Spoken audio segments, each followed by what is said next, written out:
Hi, everyone, and thank you for joining us today. I'm Shilpa Juna. I am the Medical Director of Transplant Oncology here at Cleveland Clinic, and we're really excited to have this webinar with our speakers today regarding updates in the diagnosis and management of liver tumors. And I know that we have people that are joining from all over and through almost 70 countries, and a lot of people are on live, and some are going to be listening to this later on as a recording. So we really thank you for joining us and participating today. Cleveland Clinic Foundation Center for Continuing Education, we wanted to acknowledge Cook Medical, Johnson & Johnson, and Medtronic for their educational grants that have helped us to support this activity. So we have a great panel of speakers today. We have Dr. Bassam Estefan with Medical Oncology, who will be discussing updates in HCC. He'll be focusing on local regional treatment and immunotherapy. We have Dr. Jay Kim, who will be discussing updates in management of cholangiocarcinoma, and Dr. Mazar Khalil, also with transplant surgery and surgical director of transplant oncology, who will be discussing updates in colorectal liver metastasis, treatments including transplantation. So to start off with, I'd like to go ahead and introduce Dr. Estefan. He's going to be focusing on hepatocellular carcinoma today, specifically local regional treatments and immunotherapy. He's the co-director of our liver tumor program here at the Cleveland Clinic, and is a great partner to us in management of these complex patients. Dr. Estefan, thank you so much for joining today. Thank you, Shilpa. Thank you for having me. And as you heard, I'm going to be focusing a little bit on locoregional and immunotherapy in hepatocellular carcinoma. It is a very wide topic to cover, so I'm going to try and do it justice. These are my disclosures. And the outline, I'm going to get a little bit of a brief background about hepatocellular carcinoma. We'll have a case and discussion about a locally advanced situation, and then one in advanced situation. So just to kind of give an idea about the landscape of hepatocellular carcinoma, it is the sixth most common cancer in the world globally, and the third most common cause of cancer death globally. Now, if you look at the United States, it doesn't really crack the top 10 in terms of incidence, but it is the number 6 cause of cancer deaths after lung, breast, prostate, colon, and pancreas. There are obviously challenges with hepatocellular carcinoma, and the reason for that is we have to think about it as not just one illness, but more than one disease, two at least, either chronic hepatitis, specifically in like Asia or sub-Saharan Africa, or cirrhosis, specifically, at least in the United States, related to non-alcoholic fatty liver disease, alcohol, HCV infection. This leads to disturbances in hepatic function and hepatic reserve, as can be measured by a number of metrics such as the Child-Pugh score or the MELD score. This makes the management of hepatocellular carcinoma complex in a lot of situations and requires multidisciplinary care, discussion in maybe dedicated clinics, tumor boards, involvement of disciplines such as hepatology, interventional radiology, oncology, radiation oncology, surgery, and transplant, among others. The other historically confounding factor is that there were a lot of staging systems for how do we approach hepatocellular carcinoma. Unlike some of the other cancers where we're staging 1, 2, 3, and 4, there has been a number of historical ones, but the one that is most commonly used is the Barcelona Clinic liver cancer staging system, which is a hybrid of clinical features such as number and sizes of liver lesions, functional status, hepatic function, and other things like metastatic disease or not, and whether anatomically the lesions are operable or not. And this is a little bit too complex to go over, but just to get a brief idea, in early or very early stages, we're looking here at a well-preserved hepatic function. Can we cure this cancer by doing something like resection or ablation, or even transplant for those who are eligible for transplant and within Milan criteria, for instance? Moving on to stage B, which is one of the topics that we will cover today.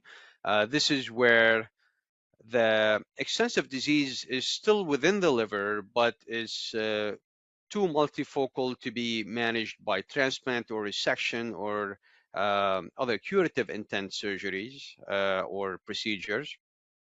But we shift our focus to more local regional therapies, and we'll talk about that a little bit more. With or without systemic therapy, which is the main focus in the advanced stage C, which include folks who have extrahepatic disease, whether it is lymph nodes, tumor and vein involvement, or metastatic disease. Or maybe they are not, for one reason or another, they're not eligible for any treatments earlier. So what we will focus on today are these two last ones.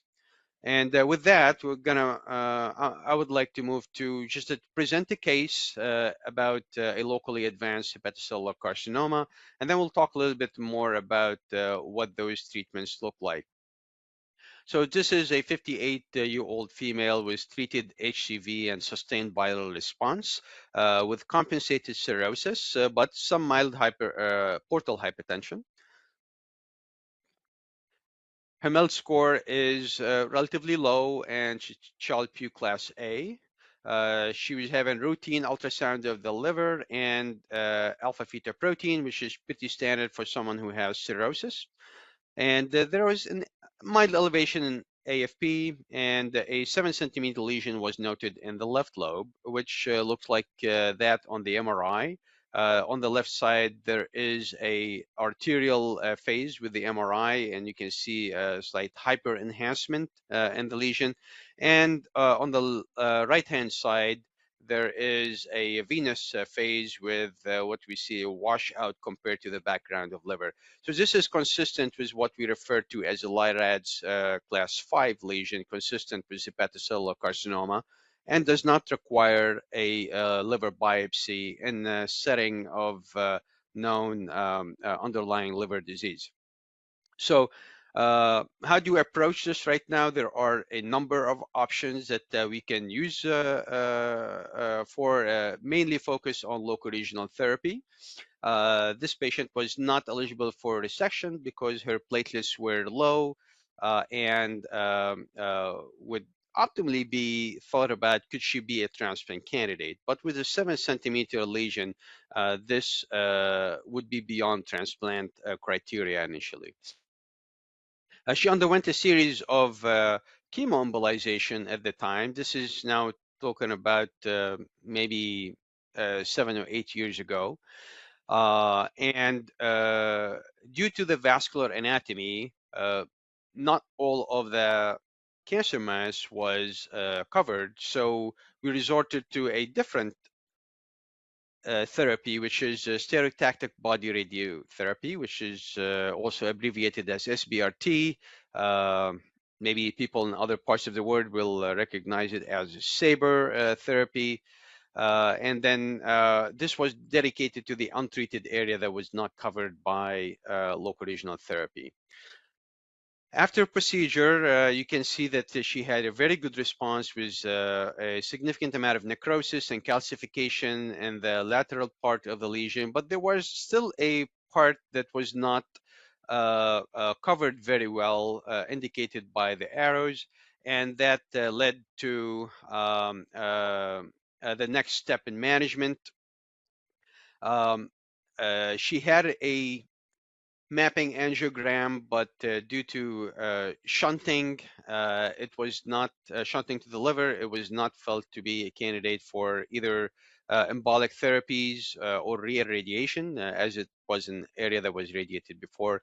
Uh, we started her on systemic therapy, and she had a good response to that with recurrence after a year. This time we repeated mapping, and we found that the area of recurrence, which was different than the original area, here indicated on the lateral edge of the previously treated area, was avid and was treated with radioembolization. And this was on the right side, the nuclear imaging indicating where the radioactive beads have. I'm going to stop the case here so we can focus a little bit more on the details with locoregional therapy. But just to say briefly, this patient ended up receiving transplant eventually and is doing well right now. So the way we think about locoregional therapy is for predominantly liver-only disease. If there is uh, a somewhat minimal extrahepatic disease, but the majority of disease, which could be symptomatic or driving the care for the cancers in the liver, we can also do that in combination with systemic therapy, for instance. Now, generally speaking, if the volume in the liver is small and our aim is locoregional therapy, then we can use locoregional therapy as one of two things, either as a bridge to transplantation, if they are within or maybe close to Milan criteria. Milan criteria, for those of you who are not familiar with, are one lesion under 5 centimeter or three lesions, up to three lesions, each under 3 centimeter, in the absence of vascular invasion, lymph node involvement, or metastatic disease. The other indication that we can use locoregional therapy here is as a destination therapy or with potentially a curative intent therapy, because in smaller volume disease, treatments, and we'll talk about those, can be very effective, at least in the local area where we treat it. But you have to keep in mind that people with cirrhosis will still end up having a risk for developing hepatocellular carcinoma lesions elsewhere in the liver because the inflammation and the changes to the liver has already happened. Now, in large burden disease or in diffuse diseases, then we're looking at the local region therapy as a destination therapy in itself. It may not be necessarily curative, but it definitely achieves a lot of local control. Uh, and then, as we mentioned in the case, we can combine some of these therapies depending on the anatomy and the location. The scope of this lecture is a little bit beyond discussing that in detail, but also we can mention that not only we can combine systemic therapies together, but we can combine sometimes systemic therapy, let's say in the setting of a small volume disease outside of the liver. We're trying to focus on treating the liver to prevent it from getting worse, but there are some maybe minimal metastatic disease elsewhere, so you can do a combination. I'm going to focus a little bit on each of the more common local regional therapies that we can use. So thermal ablation, whether with radiofrequency or microwave ablation, can be potentially curative. It is best done in those who have lesions less than 3 centimeters, and also those with preserved hepatic function. Not that we cannot do it in those with abnormal hepatic function or maybe portal hypertension or so, but then we should be thinking about maybe transplantation down the line as opposed to just the local control. It's best for a lesion less than 3 centimeter because the larger we get beyond that, the more chance of local recurrence we can see. And as you can see on the graphs on the right, this is a small study comparing microwave ablations and radiofrequency ablation. The green line is a microwave and the red line is a radiofrequency.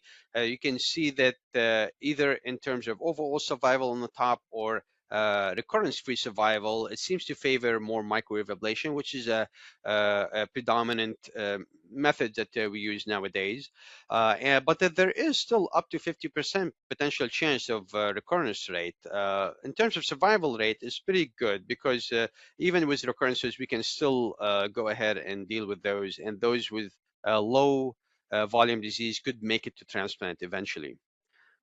Another method of locoregional therapy is radioembolization. Radioembolization or TARE is using resin or glass beads injected directly into either a full lobe or maybe a segment of the liver with the delivery of high energy radiation with the goal of trying to ablate the cancer.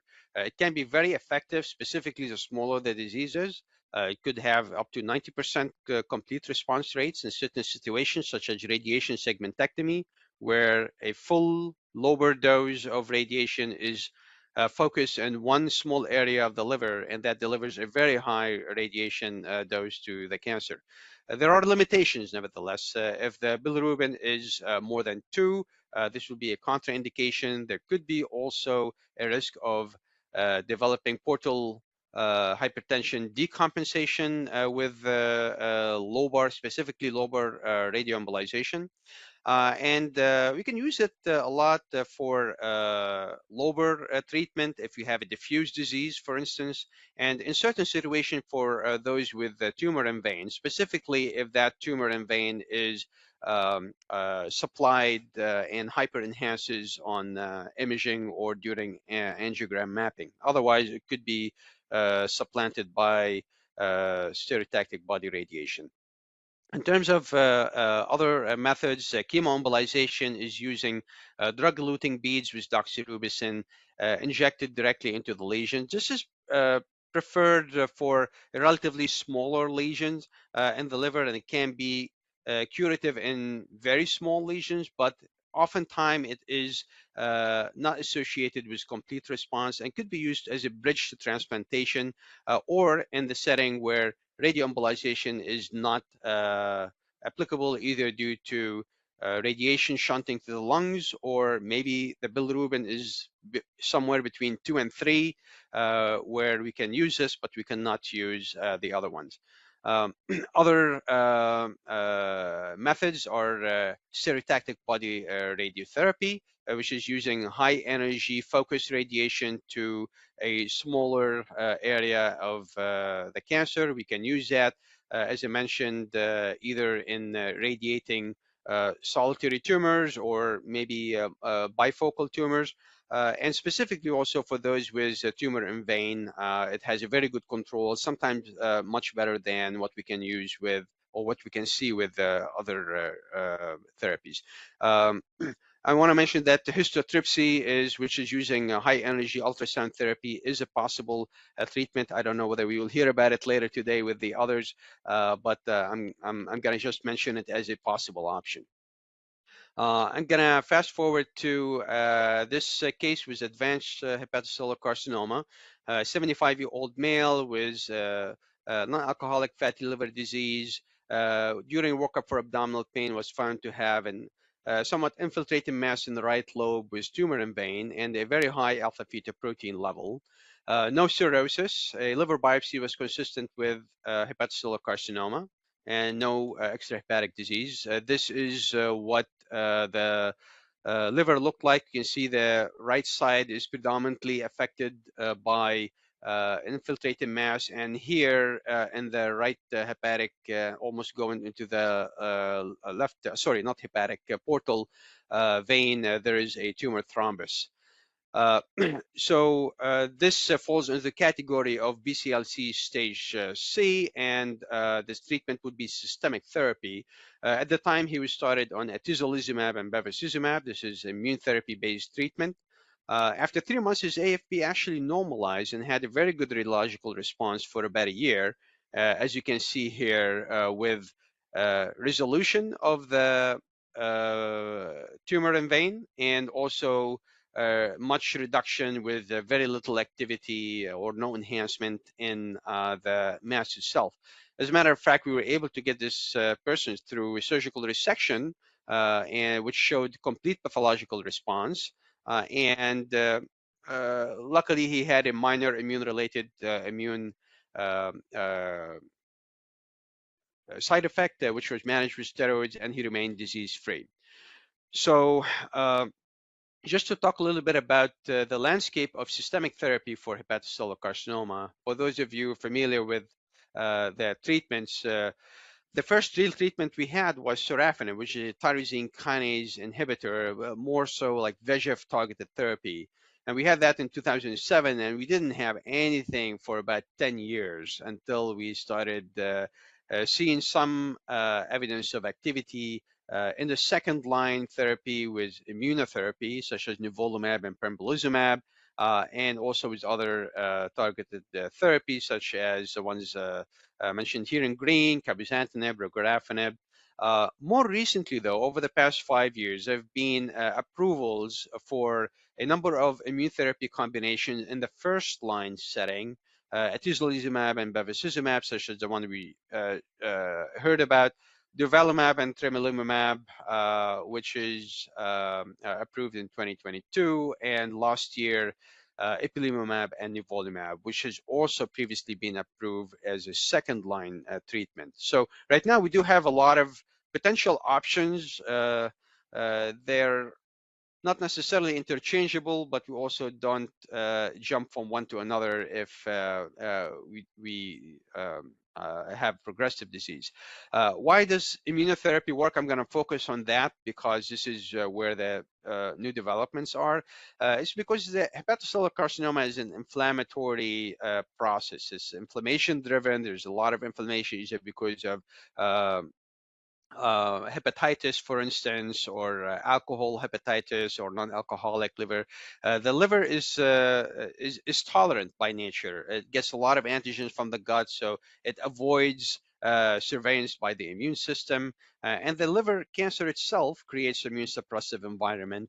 In addition to it being highly vascular and an angiogenic tumor, so that gives if you look here, most of these are either immunotherapy or VEGF targeted therapy. And so I don't want to talk about each separate one, but I just want to get a general overview of what the immunotherapy treatment look like. Um, the table is in front of you. I want to highlight a few things that we have our best survival advantage with a combination of ipilimumab and nivolumab at about almost 2 years. But you can see that compared to prior or older therapy, every immune therapy has a survival advantage. We also have a response rate advantage. The best is with ipilimumab and nivolumab at 32%, at 36%. But we can see that with the other ones, we're ranging anywhere between like 20 and 30% in addition. There are some complete response rates, such as the one that we mentioned in the case. Here at the bottom, I have the overall survival Kaplan-Meier curve for each of the individual studies that were involved. And you can see that whether sooner or later in the course, there is about a 10 to maybe a 15% at least survival advantage for immunotherapy over older tyrosine kinase inhibitors. Keep in mind that there are immune-related complications that are common. Most importantly, though, is ipilimumab and nivolumab. Some of these are more relevant to our patients because hepatitis is one of the most common high-grade side effect that we can see as an immune-related. Most of these can be treated with steroids and in combination, in collaboration with other specialists. Contraindications to immunotherapy include organ transplantation on immune suppression, significant autoimmune disease, although for mild, you can collaborate with your specialist and be able to get some immunotherapy in. All these studies were done in Child-Pugh A patients, but we can use it in early Child-Pugh B. So, but in higher Child-Pugh B and Child-Pugh C should be contraindicated. And also bleeding varices is a contraindication for bevacizumab. So to wrap it up, locoregional therapy is indicated in liver-confined disease with several options to be either combined or to use one of them according to anatomy and locations. Immunotherapy is a standard of care first-line treatment for advanced HCC, and we should be cautious with immune-related side effects. And I think maybe we'll, I don't know if we're over time or at time, I take questions either now or at the end.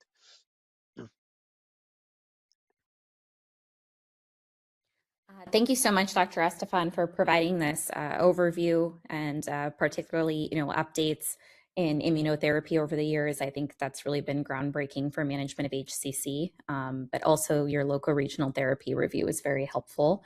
I am only seeing one question so far in the chat. So we are going to do questions after each speaker's presentation. So I have one that's regarding multidisciplinary review. It says, what role does MRI biopsy and multidisciplinary review currently play in diagnosis of HCC? So the main issue with diagnosis has to do with whether there is an underlying liver disease or not.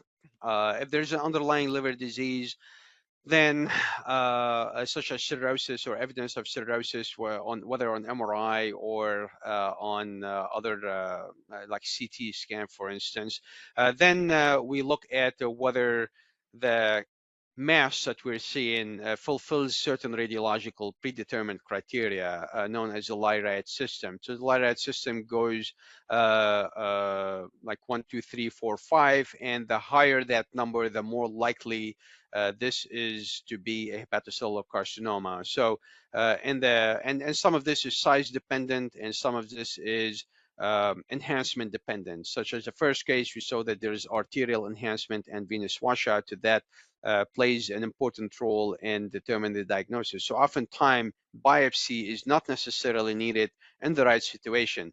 In the second case that I mentioned, there was no underlying liver disease, and while the alpha fetoprotein was very high and very suggestive of hepatocellular carcinoma, maybe in the old days we would use to say this is HCC and treat it as such. But right now, the right thing to do would be to get a biopsy and confirm. And of course, in the setting of advanced disease, it's always helpful to get a biopsy because we can send it for next generation sequencing, mutation analysis, and have other maybe aspect of therapy that could be available. Um, and obviously, there are a lot of situations where the radiological features are not straightforward. Maybe it's an outside institution imaging that we're not really sure about the quality, or maybe we're not sure about whether this is meeting the criteria. This is where liver tumor boards like what we have weekly here will come into play, and we have like expert radiologists who are specialized in liver imaging tell us whether this is a treatment, whether this is an HCC compatible radiologically or not. Thank you. I think that was a very helpful overview. Our next question is, what treatment options are available or would you recommend for someone with really high bilirubin? The example given here is a T-bili of 7 with large tumor. How do you approach kind of discussing care for these patients? Yeah, this is a problem. I mean, if the bilirubin is elevated because of a mechanical issue like obstruction or so, that's fine. You can fix it and do it. But my guess is that this scenario includes that there's underlying liver disease, a liver mass that is huge, and this is a kind of an indication of some liver dysfunction or liver failure, either as a result of cirrhosis or the mass itself, or combination of that. Then this is a tough situation. It's a situation where it will be appropriate to use locoregional therapy. I think not. This unfortunately would be a situation where maybe supportive care would be the best approach. We can If this is symptomatic, we can use palliative radiation, external beam radiation, but not necessarily in the same intensity that we use for SBRT. Um, and unfortunately, when we're dealing with a situation where the bilirubin is high as this, then there are a lot of competing factors for death. And even if you have somewhat of a good control on the cancer, it may not be the only story, and the cirrhosis is high. So unfortunately, this is a situation we face often, but supportive care might be the best approach here. Thank you. I'm not seeing any other questions in the chat. I did have a question for you, just kind of about your experience with immunotherapy. We know that Ipi-Nivo tends to have kind of more side effects. When you're deciding on starting immunotherapy, what is kind of your approach? If they've had complications, do you have a preference of which combination you switch to, or what is kind of the process that you go through? That's a very good and complicated question. Maybe the question actually is good. The answer is complicated. So there are several things. So one of the easier way to approach this is thinking about maybe I like to think about it as kind of like maybe the lower effective or least effective, but more tolerable. That's durvalumab, tremelimumab. I'm not saying it's ineffective, but it's head to comparing apples to oranges. It's the one that would say like maybe responses are at 20%, and disease control is somewhat comparable, but if you really want to have a shrinkage of disease response, then that will be the lower. And then you have atezolizumab and bevacizumab in the middle, and ipilimumab and nivolumab at the higher end. Talking about the one in the middle with atezo bev, then this is a situation where maybe the driver factor is whether are they candidate for bevacizumab. A lot of these patients have esophageal varices, maybe portal hypertensive gastropathy, bleeding risks, and may not be good candidate for bevacizumab. So we don't, maybe we try to look at one of the other ones. Some of the other factors may have to depend on like patient's frailty. Are they with good performance status or a reduced performance status? I would err on the side of safety with maybe a slight compromise of the response rate or efficacy or maybe survival, but make sure that they can tolerate the treatment that we're giving them. Also, it is a more forgiving schedule because it's every 4 weeks as opposed to every maybe 2 weeks or 3 weeks like the other ones. If someone who seems to be in terms of performance status, maybe we're really intending on trying to get the maximum benefit as possible in terms of tumor shrinkage for one reason or another, and we feel that they could handle some of the side effects if they happen, then maybe you could use ipilimumab and nivolumab. I don't know if this answers your question, but every patient, we think about this with every patient, and there are some nuances to it, but it just kind of like covers the majority. No, thank you so much. I know there's a lot to consider with these decisions. I just was curious what your approach is. Thank you so much, Dr. Estefan, for your lecture, and thank you for joining us and taking the time to give us this lecture today. We really appreciate it. So I have the pleasure of introducing Dr. Jay Kim. He is one of our transplant surgeons here at the Cleveland Clinic, specializes in liver transplantation and hepatobiliary surgery, is a fellow of the American College of Surgery, and he's going to be discussing updates in cholangiocarcinoma with us today. Thank you, Dr. Kim. Thank you so much, Dr. Jenna. Thank you for a wonderful introduction, and thank you for having me here for talking about the updates in the cholangiocarcinoma. So the first thing is epidemiology. That is a growing burden of the tumor. It's about 3% of the GI cancers, and the incidence-wise, 1.7 rates per 100K, and the rising global mortality trends. The cholangiocarcinoma is a heterogeneous and aggressive cancer that originated from the bile duct epithelial cell. If the patient is not getting any treatment, their median survival is 5 months to less than 1 year.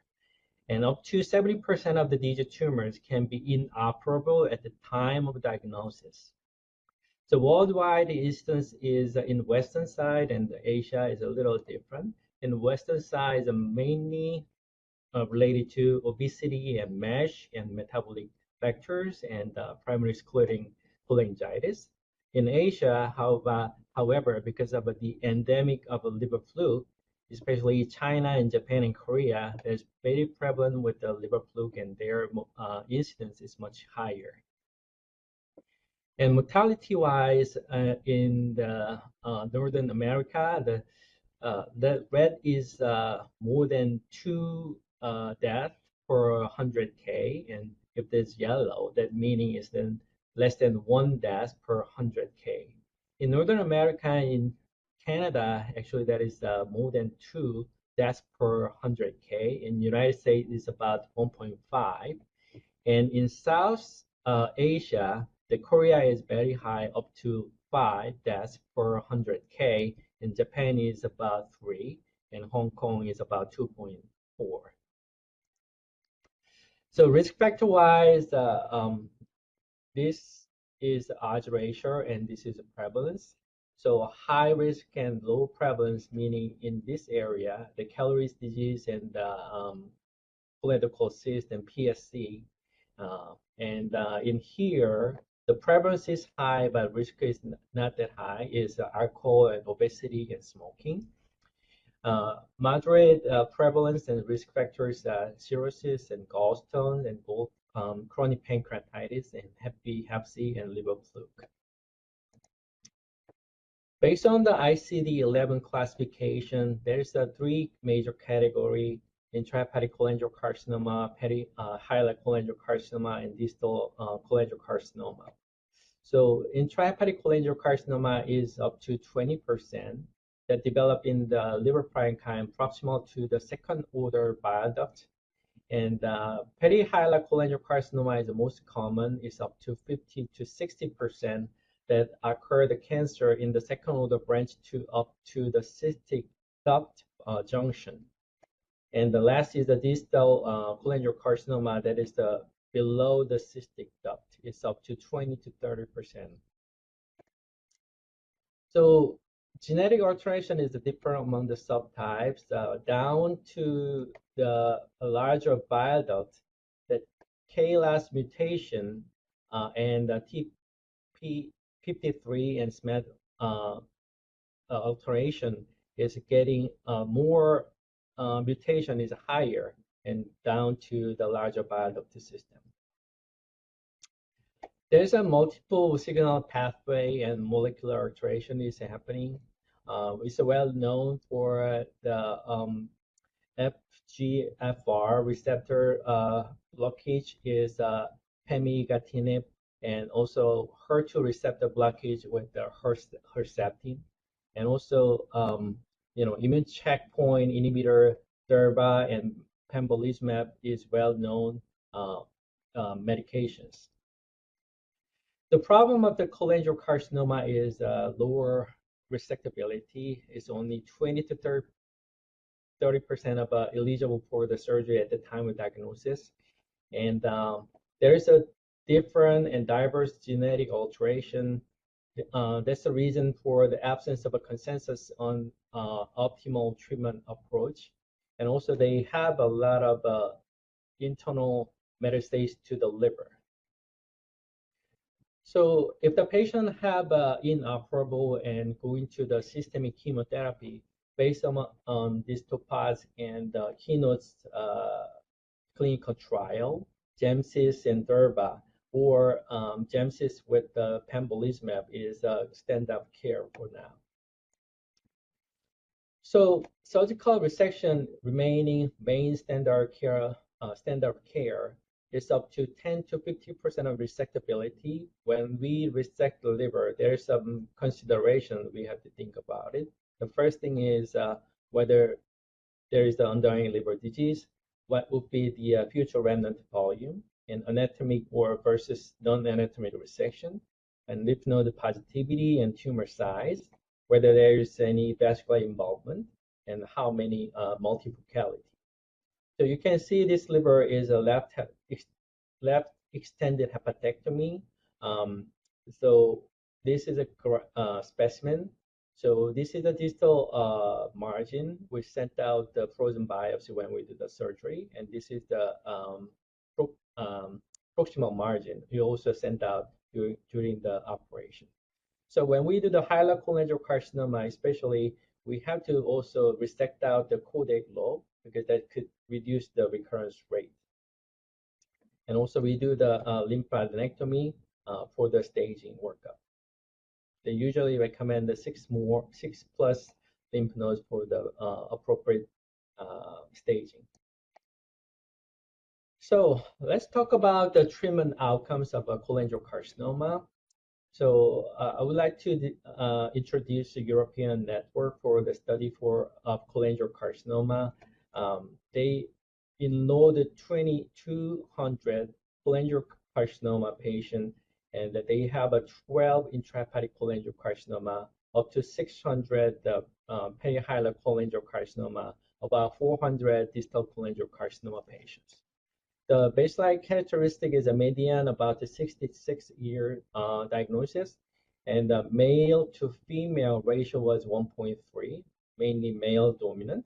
There was a risk factors they found is the obesity and diabetes and cirrhosis and viral hepatitis and PBC, PSC, and also the lithiasis was the risk factors.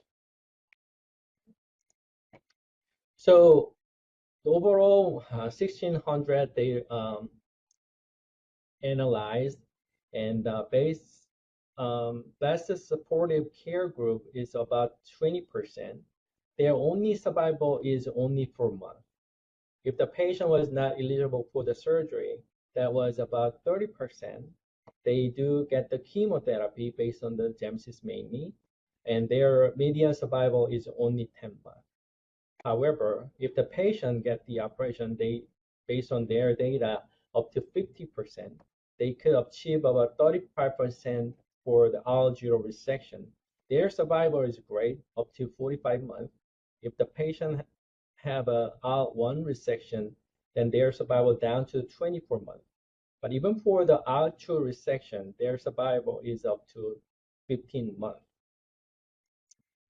So again, the R0 resection is showing best survival.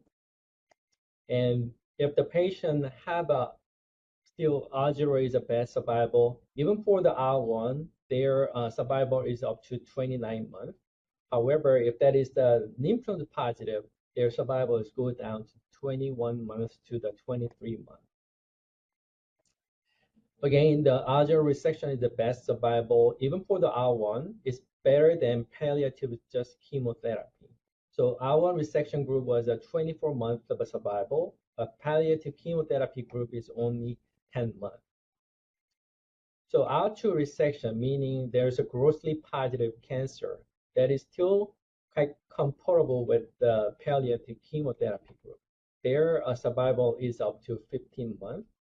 If that is the palliative chemo, that is only 10 months. But this one was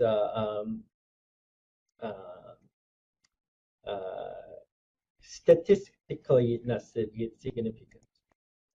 Also, they found the ECOG score and metastasis status, and the CAA 99 was independent factor for the long-term survival. Again, the ECOG, the patient's performance status was very important. If the patient was ECOG 0 performance, their median survival was 25 months. If the patient performance status down to the 3 to 4, then their survival is down to 3 months. Then we have a question. What about the neoadjuvant chemotherapy for the intrahepatic cholangiocarcinoma?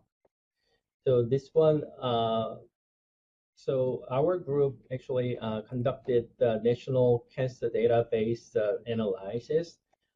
We reviewed the stage stage 1 to 3 intrahepatic cholangiocarcinoma patient depend on whether they receive the neoadjuvant chemotherapy versus the no neoadjuvant chemotherapy.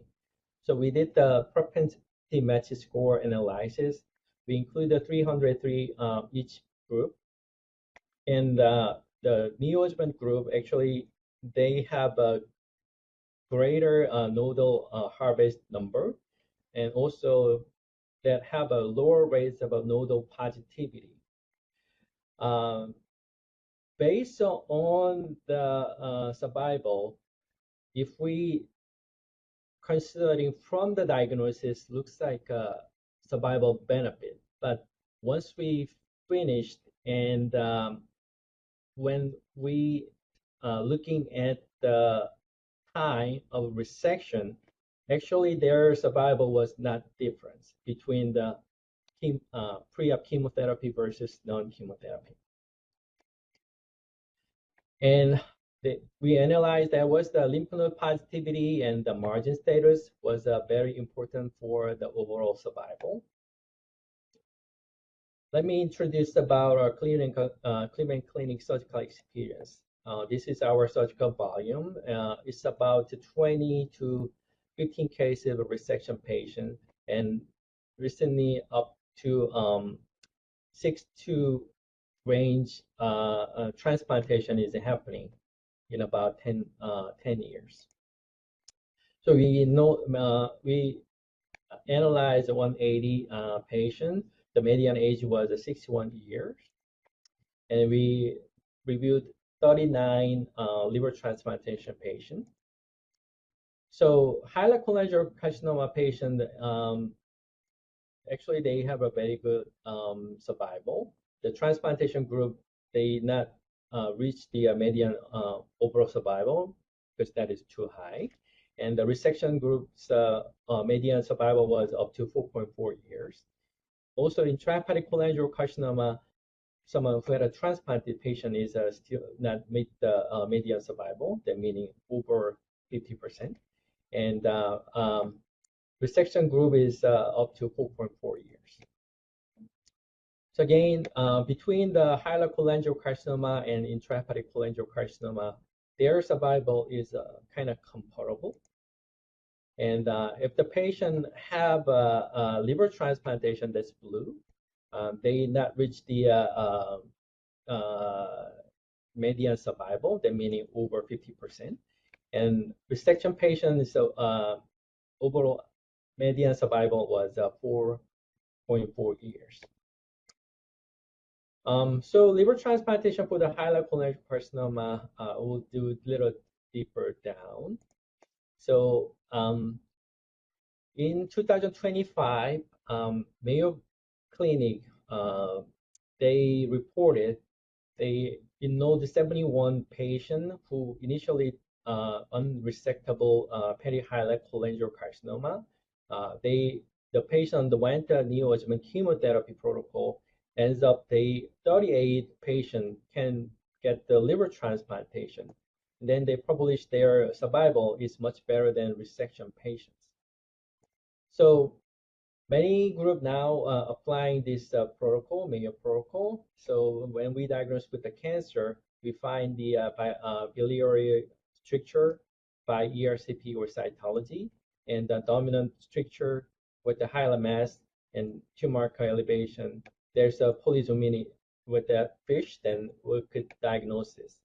And the protocol is we do the external beam radiation, and then we explore laparotomy whether patient have any metastatic disease, and we do the oral chemotherapy after then, and then we release for the transplantation if the patient is maintaining stable their disease. So this is one example case that I would like to present. This is the 43 years with the PSC with the UC history cholangiocarcinoma, fish positive twice with the polysominy, and the patient get the chemotherapy, underwent the staging X lab, all the lymph nodes was negative, and then additional boost chemo radiation was done, and then continue the oral chemotherapy. And then we transplanted the patient. When we do the liver transplantation, we have to go down to the negative margin. This specific patient, we sent 3 times the bile margin, but two times was positive, so end up I have to go down, deeper down to the pancreas head. This is portal vein, and this is a bile duct resection margin. So end up that was intraoperatively negative. And because of our radiation history, we're not using his native hepatic artery. We use the splenic artery or jump graft for the inflow for the artery. This is a graft of new liver. So let me talk about the overall survival. So this is our highlight cholangiocarcinoma patient with transplantation versus resection. So age was a little different. So the transplantation patient is much younger. They average age was 50, and they had a history of a PSC up to 87%. Now all the patients got the Mayo Protocol treatment, and positive margin status was only 8.7%. But for the resection group, their average age was 64, and their margin positivity up to 40%. Obviously, you can see that the very nice survival benefit from the transplantation, and the transplantation patient have a better survival regardless of a margin status. Even for the negative margin resection patient, the transplantation patient have a better survival. So let's talk about the liver transplantation who had an intrahepatic cholangiocarcinoma. So traditionally, in the early data was not supporting the liver transplantation for someone who have unresectable cholangiocarcinoma. The reason for that was early report in the tumor registry 1962 to 1997. They reported it in the transplantation 2000. Their 5-year survival was only 23%, and up to 48% of recurrence happening within 2 years. So that's the reason that some intrahepatic cholangiocarcinoma was not that much supported for the transplantation. However, it's been a while, and we have a better local disease control, and also we have a very selective criteria.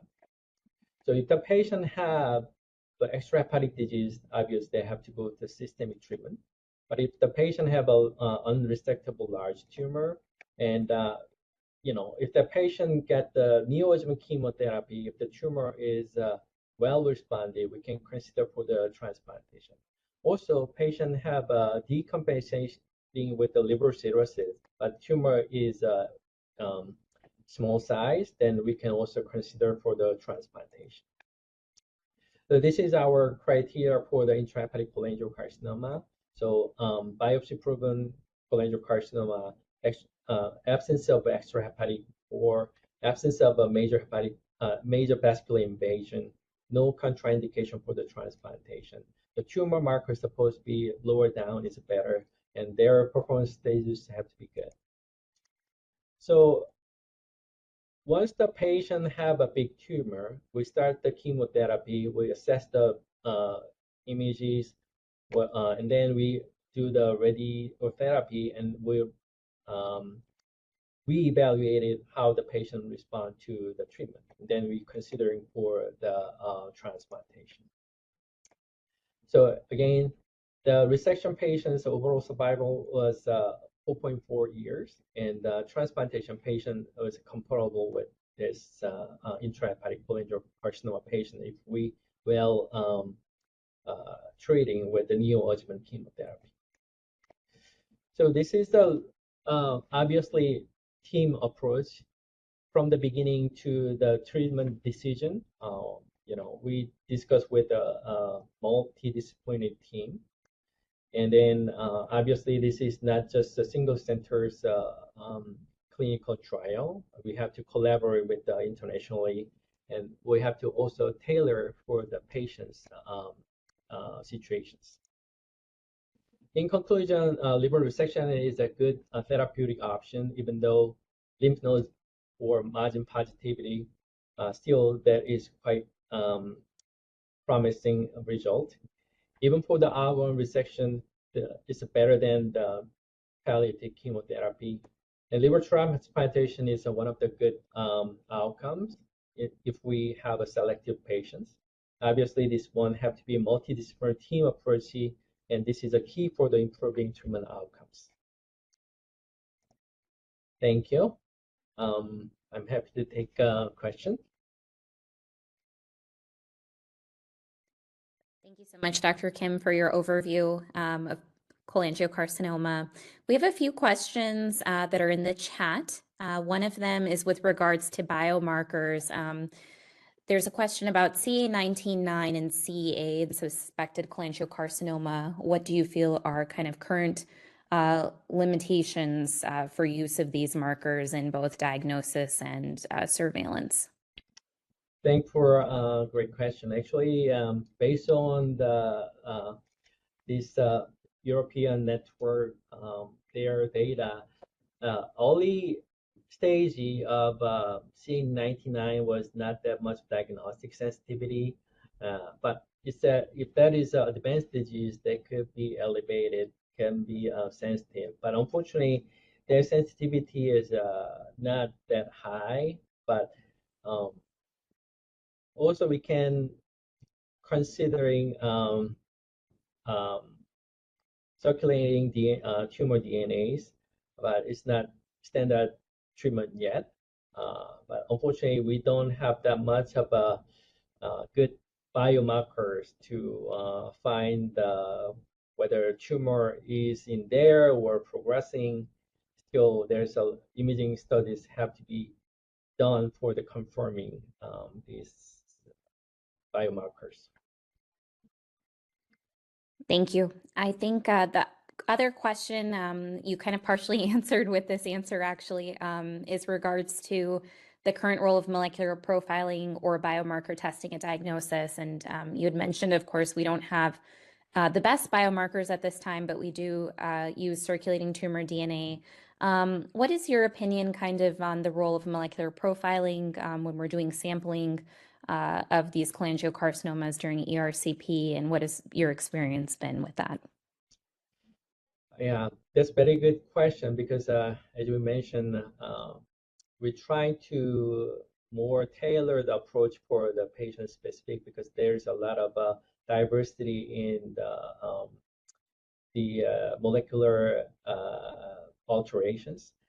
But unfortunately, in clinic, even though that we find some alteration in the ctDNA findings, but the problem is even though we find it, the insurance company actually not allowed us to using that specific treatment. That's really drawback, even though we considering that is maybe it work, but actually we cannot use it. So still we don't have that much solid evidence to support those things. Yeah, that definitely is a limitation, I think. Last question we have is with regards to current indications for liver transplantation in hilar cholangiocarcinoma and kind of patient selection, what your experience has been in selecting those. I think you touched on that a little bit in your presentation, but when you see these patients, kind of if you could give the audience a couple of clinical pearls of, you know, 2-3 things that you kind of think of when you're initially screening these patients for possible transplant. Thank you. That actually quite clinically relevant question because many patients actually when I see in them is actually not for the resection. Actually, I'm seeing them as for the palliation purpose with the histotripsy. But actually, when they refer to me, I can review their images if that is not resectable, but still there is some chance of a transplantation. Actually, we can start in the transplantation route. So we are not missing out those patients. But still, as we mentioned, even though there is some possibility of R1 or R0 resection, still that their survival is not that bad actually. If, as long as they can uh, diversion of their biliary system, as long as they can draining their bile, their survival is quite good than just chemotherapy or supportive cares. Thank you so much, Dr. Kim, for this broad overview of cholangiocarcinoma. I think there's a lot that's emerging with molecular profiling and diagnosis, but also treatment indications and transplant for this. And it's exciting to be part of that. So thank you so much for giving us this talk today and for joining us. We really appreciate it. We're going to move on to our next speaker, who's Dr. Mazhar Khalil. He's the Surgical Director of Transplant Oncology here at the Cleveland Clinic and is one of our transplant surgeons as well. He has a special interest in colorectal liver mets and transplant candidacy for these patients, and that's actually what he's going to be talking about today for his talk. Dr. Khalil, thanks for joining us. Thank you, Dr. Jenna, for the introduction, and thank you everyone for your time. Okay, so I'll present some of surgical perspective with regards to developments in colorectal liver metastasis and the role of transplantation. So colorectal cancer is now the leading cause of cancer-related mortality, and the major driver of this mortality comes from liver failure secondary to colorectal liver metastasis. Majority of the colorectal liver metastases are unresectable at presentation, so that makes its management extremely complicated. And overall survival for this group, where surgical resection cannot be offered, remains dismally low. I divided my talk into three aspects of surgical management of colorectal liver metastasis. First, I'll talk about the role of resection in colorectal liver metastasis, then some of the limitations and how transplant becomes a salvage option for patients with colorectal liver metastasis, and where that overlap exists between resection and transplant and the future learning opportunities. I also want to touch a little bit on hepatic artery infusion pump. It's not a surgical option per se, but it has been offering a pathway to either resection or transplant in patients who are otherwise lack a curative intent treatment option. It has been very well proven, well documented over the past 2 decades that surgical resection, when feasible, offers a best survival advantage compared to systemic treatment alone. This is a study that was published by MD Anderson Cancer Center, where they shared their 20+ year experience of managing these patients with colorectal liver metastasis. As you can see on the left side of the picture, it shows overall survival in all comers. And it shows that as with time, the darker green line, it shows that there is an increased survival regardless of resection or not, and that is a testament to increasing benefit of or improvement in the systemic treatments. The survival went from less than 20% to now closer to 40% in all comers who present with colorectal liver metastasis. But patients who were surgical candidates or any underwent liver resection, they definitely stand out, and there is a very clear survival benefit with 5-year survival of closer to 80% in some of those patients. However, resection comes with a significant limitation. Only 20%, 10 to 20% of the patients are candidates for resection at the time of transplantation. This limitation primarily comes from biology of the disease and anatomy related to liver resection.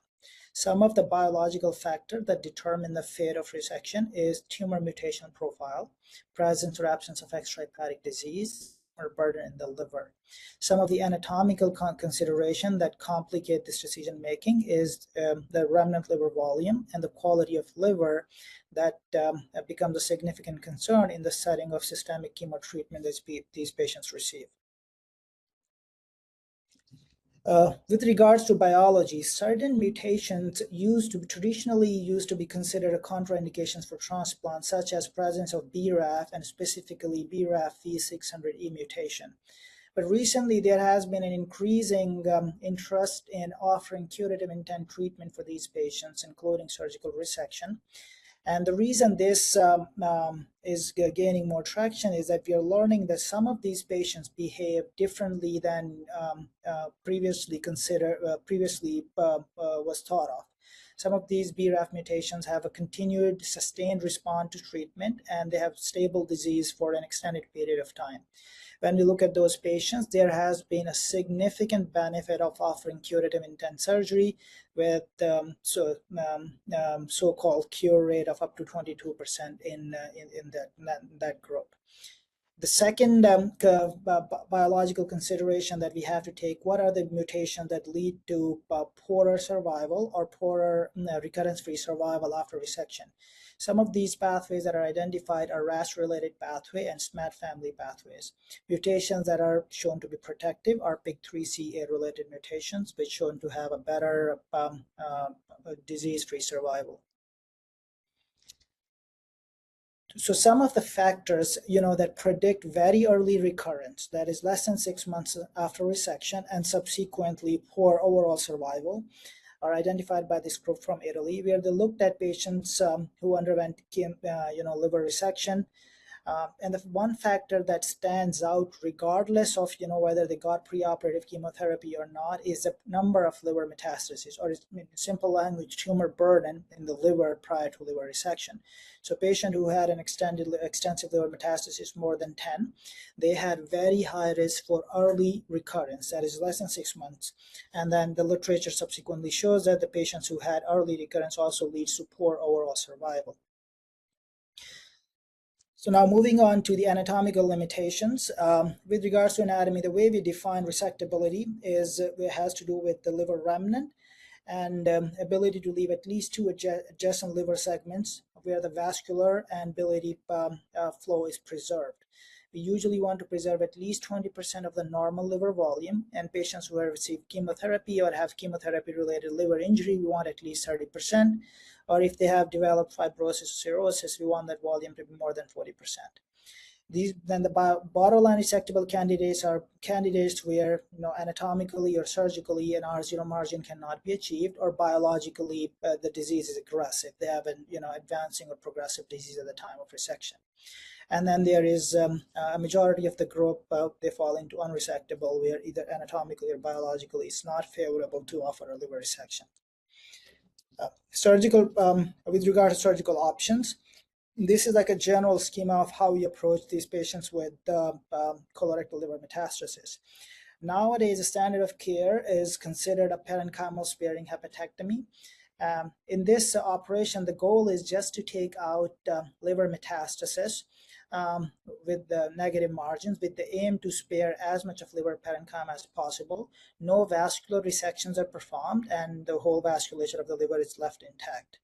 The more traditional or but conventional way of dealing it is what we call a one-stage hepatectomy, where one or the other lobe of the liver is resected and blocked in an anatomical fashion. Two-stage hepatectomy is when we have bilobar disease. In those cases, at stage 1, less involved lobe of the liver is cleared of the disease, and then few weeks later, the second part of the liver is where the more extensive disease whole lobe is taken out. ALPS is a variation of a two-stage hepatectomy where an extensive liver is completely transected into left and right lobe, and the portal vein is ligated of the part that has to come out. This allows rapid regeneration of the remaining liver and a potential curative intent option. And then the new emerging treatment is liver transplant, where if there is an extensive liver disease, unresectable in nature, that the whole liver can be replaced.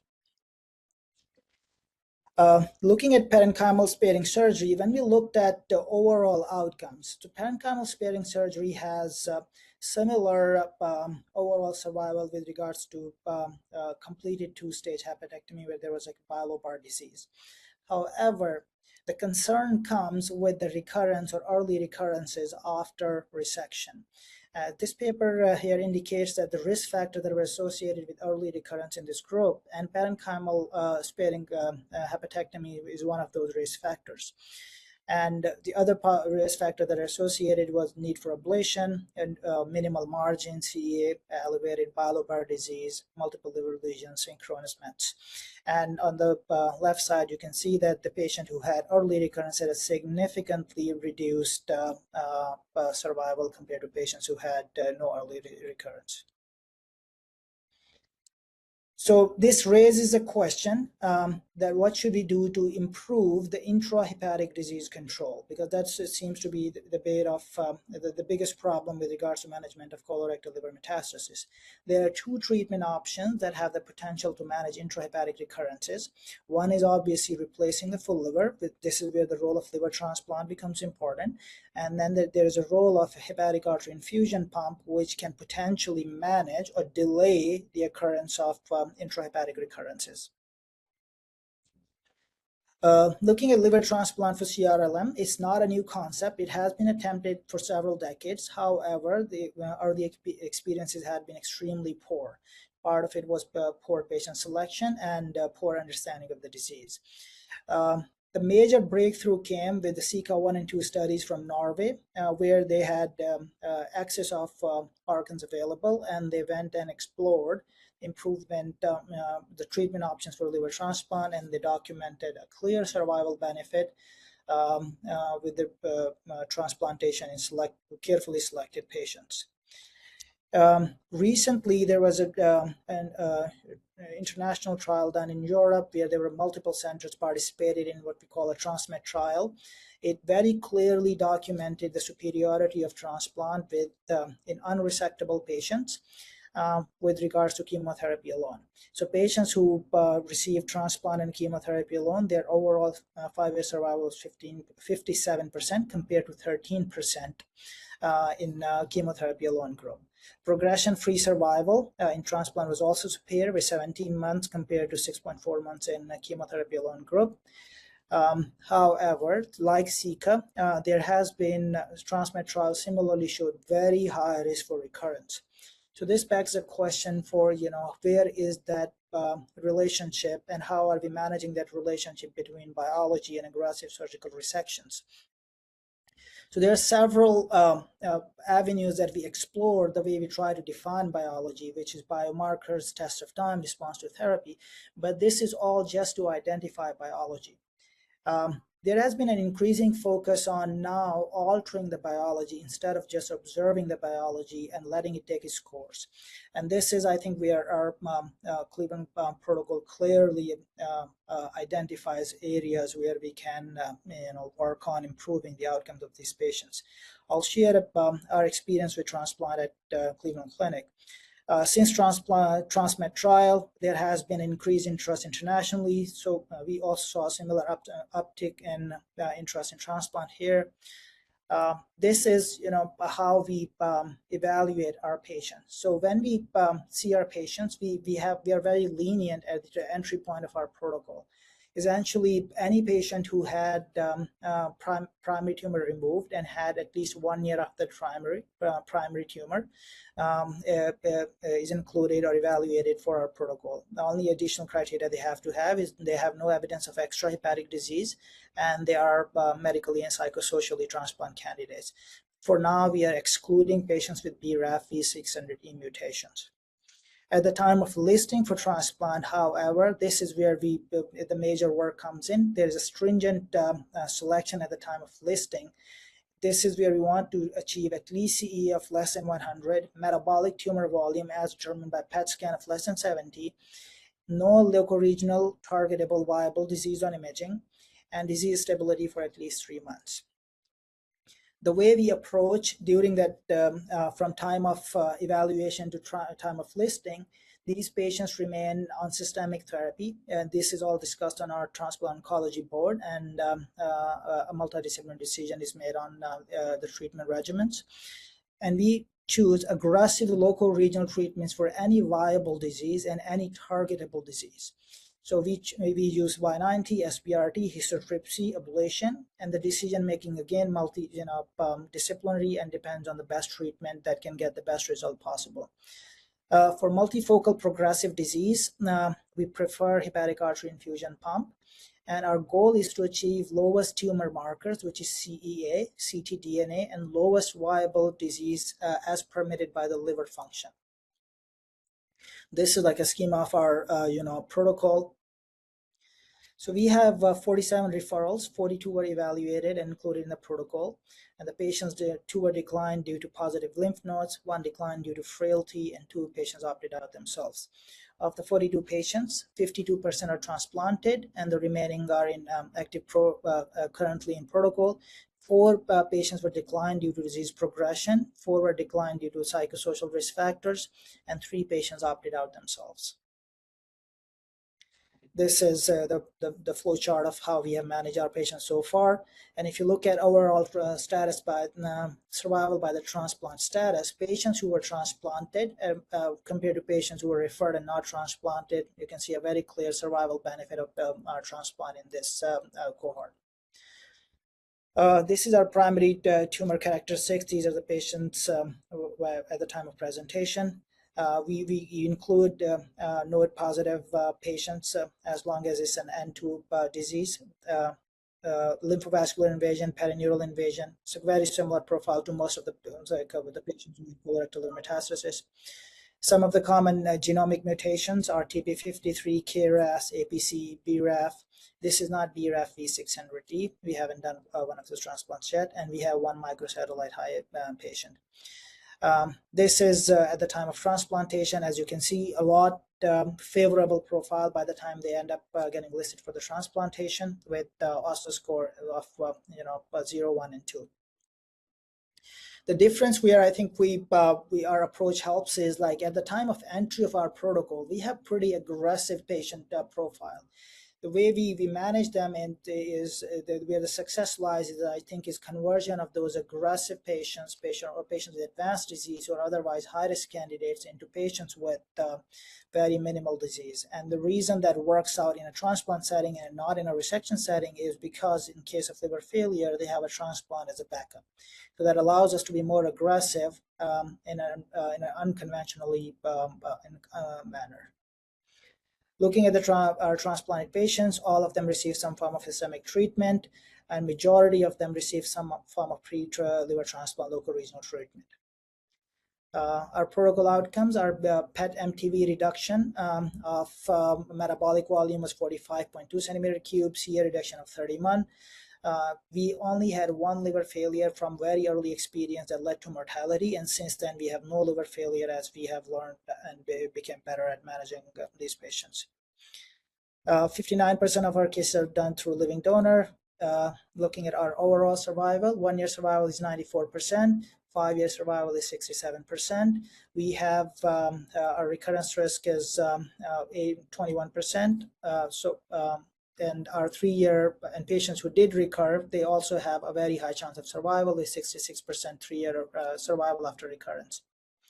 We had two mortalities. One was intraoperative, and the second mortality was recurrence of disease. Our recurrence group was, there was no difference in the primary of their colorectal tumor. Our PET negative group, patients who had no metabolically active disease on PET scan, had no recurrence. And so patients who had elevated CEA, these are the patients who had just slight elevation from baseline, less than 10, they still had recurrence. And patients who had no recurrence had completely normal CEA levels. Based off this data, we defined a variable which we call oncologically refractory disease. These are patients where aggressive downstaging does not lead to a tumor metabolic volume of less than 70. They continue to remain persistently ctDNA positive, or their CEA remains elevated. When we looked at this group compared to the group that was responsive to treatments, there was a very clear difference in recurrence-free survival. So we identified that the group that does not respond to aggressive downstaging has very high risk of recurrence. And then also that group is also has higher risk of mortality. So patients who had recurrences, they required pulmonary metastatectomy. That patient is alive with no evidence of disease. One patient required liver resection. They are alive with disease. Another patient required systemic chemo alone, and one patient unfortunately passed away. We have started utilizing more and more of using liquid biopsy or ctDNA to identify the tumor behavior, and our success for can you guys see my screen? Okay, sorry. Yes. So with regards to utilization of ctDNA, we are now using it as a regular basis. However, we still have not made our decision making entirely on it, and it's an adjunct decision tool for at this point. When we look at the ctDNA positive, it very clearly correlates with the risk of recurrence after transplant. However, it does not correlate with explant viability. So, patients can have a viable tumor and explant and not shed their ctDNA, but it does correlate with recurrence-free survival after transplant. So, in conclusion, our aggressive pre-transplant downstaging can be safely performed, and it leads to a better recurrence-free and overall survival after transplant.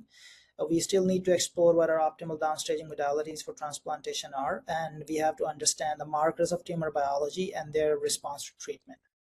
I want to touch base quickly about the role of hepatic artery infusion pump to one of those curative intent treatments, either to transplant or to liver resection.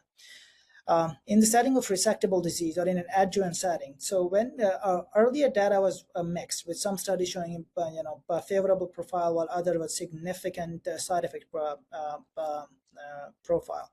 Part of it was because of operating morbidity, learning the operation itself, and part of it was learning the dose adjustment. Since then, there has been a substantially well-tolerated treatment with much better intrahepatic disease recurrence control. And here, this is primarily this data comes from a group from Memorial Sloan Kettering, and as you can see that there is a significant recurrence reduction with the use of perioperative or adjuvant hepatic artery infusion pump after the liver resection. With case of unresectable disease or in a neoadjuvant setting, it becomes even more interesting. Again, a big series coming from Memorial Sloan Kettering, where they saw 47% of these patients, when the treatment was combined with systemic chemotherapy with the hepatic artery infusion pump, 47% of their patients were converted to surgery. And mind that these are all unresectable patients. Similarly, from Europe, they had something similar where they use a relatively different infusion. Instead of 5-FU, they use oxaliplatin, and they were able to convert 24% of their patients to resection. So it offers an avenue for curative intent treatment.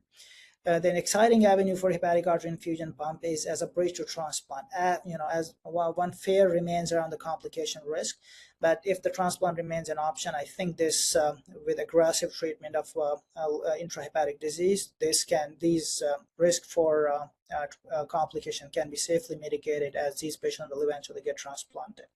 We have done 7 patients with the hepatic artery infusion pump, and 5 of them had no viable disease on explant, and all of them remain recurrence-free. So there is an increasing role of liver transplant for unresectable and high risk of recurrence patients. And with improvement in systemic therapy, I think hepatic artery infusion pump is going to play a bigger role, either to convert patients to resection or transplant. Thank you. Thank you so much, Dr. Khalil, for providing this overview and for giving us this talk. I don't see any questions yet in the chat, but I did have a question for you, just from your own experience with HAI pumps. What is kind of the counseling that you give these patients when you're, advising and talking to them about the HAI pump, plus potentially needing locoregional therapy, and risk of liver failure with locoregional therapy, and then kind of what do you talk to them about the pump placement itself and that process? Yes, thank you, Shilpa. A great question and very relevant. With regards to hepatic artery infusion pump, I think the important consideration is that there is a risk of complication. It's a relatively safer and a faster surgery in itself, and some of the surgical complication exists, but I think the risk is not that high. It's, arterial dissection and sort of those things. But I think the feared complications are the complications related to the infusion itself, which is liver failure and or liver dysfunction and biliary complications. That risk was a lot higher from our early experience, but I think as the time has passed, the risk of liver failure is not substantially lower. I think 1% or less. The more common complication obviously remains around liver dysfunction, which is in around 8 to 10% of the range, and same is the risk of biliary complication. But I think the way I see this discussion, pan out and make sense is that a lot of these patients or candidates for hepatic artery infusion pump are potential candidates for liver transplant. So if this, either they are going through the transplant pathway, or if they're not going through the transplant pathway, the transplant always remains an option for them. So I think those complications and their safety profile are a bit more justified now than it was in the past, because transplant has become a more mainstream option. And I think the same is true for the local regional treatments. I think if the transplant is not an option, we become more conservative. But I think if transplant is an option, that this is where we can be more aggressive and treat them more aggressively. Makes sense. Thank you so much. And thank you, and Dr. Kim and Dr. Estefan for making the time to give these wonderful talks today. I think it's really hard to talk about these topics in just 20 minutes, but you all gave such wonderful overviews. That kind of concludes our lecture series for tonight on diagnosis and management of liver tumors. And we do have our next Cleveland Clinic live series on July 8th. They're going to be talking about evidence-based treatment of diverticulitis, and we'd love to see you all there. Thank you, everyone, and have a good night.